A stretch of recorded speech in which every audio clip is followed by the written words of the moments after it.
అనుబంధమే ఇదిలే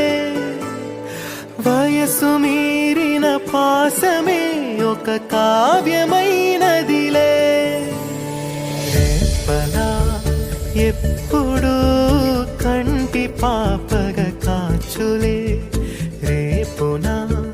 మాపునా చంటి పాపగ చూచులే